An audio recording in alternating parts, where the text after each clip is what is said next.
Turn off every light in your home tonight and stand in the dark for a moment. Your eyes will strain against nothing.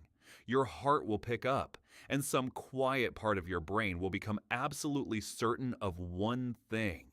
You are not alone in here. You know that's not true. You're an adult. You're safe. It's your own home. And none of that matters. The fear doesn't care what you know. Because this fear was never really yours. It was placed inside you long before you were born by something that hunted your family for 3 million years. And tonight I'm going to show you what is still standing in the dark. Almost every human being on Earth is afraid of the dark at some point. It doesn't matter where you grow up, rich or poor, city or jungle. The fear is nearly universal. But here's the strange part.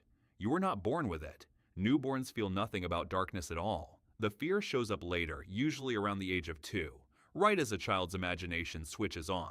So it isn't something you're born knowing, but it's also not something anyone teaches you. No parent sits their child down and explains that the dark is dangerous. It just appears in almost every child at almost the same age, as if it was already there waiting for the lights to go out. So what is it really? Here's the first clue. It was never the darkness itself. Think about it. When you turn off the light, nothing in the room actually changes. The walls are the same.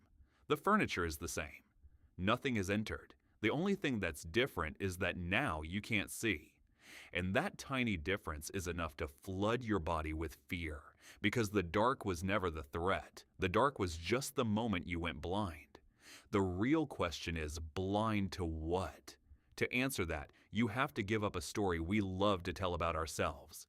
The story where humans are the apex predator, the top of the food chain, the hunters. For most of our history, we were the opposite. We were the hunted. In 2005, anthropologists Donna Hart and Robert Sussman gathered the evidence and laid it out plainly.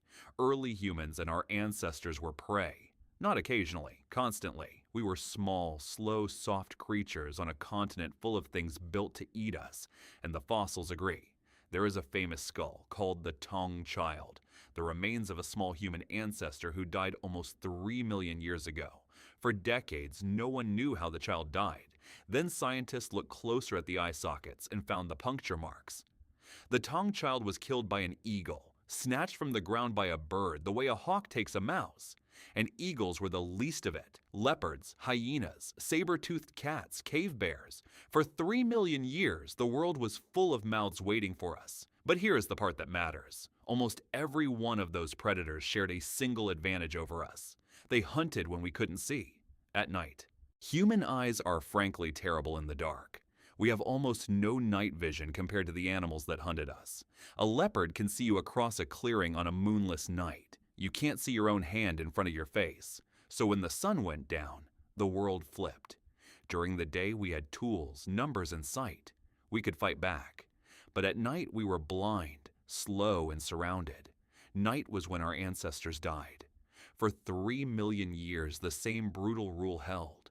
The ones who wandered into the dark, who felt no fear, who went to see what made that sound, they didn't come back. And the ones who froze, who felt their skin crawl, who stayed close to the fire and refused to step into the black, they survived. And they passed that fear down to their children and their children's children, all the way down to you.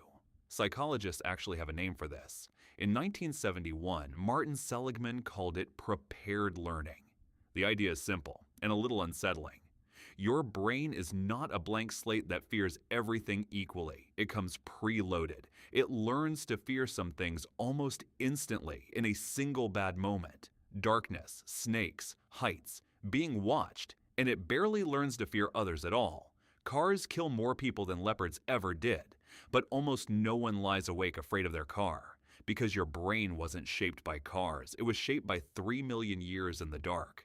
And it isn't just a theory about the distant past. You can measure it right now in a lab. In 2012, researchers at Ryerson University tested how people react to a sudden noise in the light and in the dark. In the light, people flinched a little. In the dark, the same people flinched far harder. Their bodies were primed, on edge, waiting. Their ancient alarm system was still running, still scanning the dark for something that, for them, no longer exists. Which brings us to the thing we get completely backwards. We treat fear of the dark as a weakness, a childish thing, something you're supposed to grow out of and feel a little embarrassed about. It is the opposite of that. It is one of the oldest, most reliable survival tools you own. The monsters children imagine in the dark, the thing under the bed, the shape in the closet, the certainty that something is about to grab them. Those aren't random. They are the memory of real things, things that really did reach out of the dark and take real children. Your fear isn't broken. It's working exactly as designed. It just doesn't know that the design is 3 million years out of date. Because here is where you come from. You are not descended from the brave ones. The brave ones walked into the dark without flinching, and the dark swallowed them. You are descended from the careful ones, the nervous ones, the ones who felt watched and listened to it. Generation after generation, this fear was bred into you for one reason. It kept your family alive. There is no leopard in your bedroom tonight. Your alarm system knows nothing about that. It would rather frighten you 1,000 times for nothing than stay silent the one time it matters. So tonight, when you turn off the light and for just a second, you feel it. That old certain feeling that something in the room is watching you. Don't be embarrassed by it. That feeling is millions of years old. It is the voice of every ancestor who survived the night. And it is telling you the same thing it always has. You are not alone in the dark, and for almost all of human history, it was right.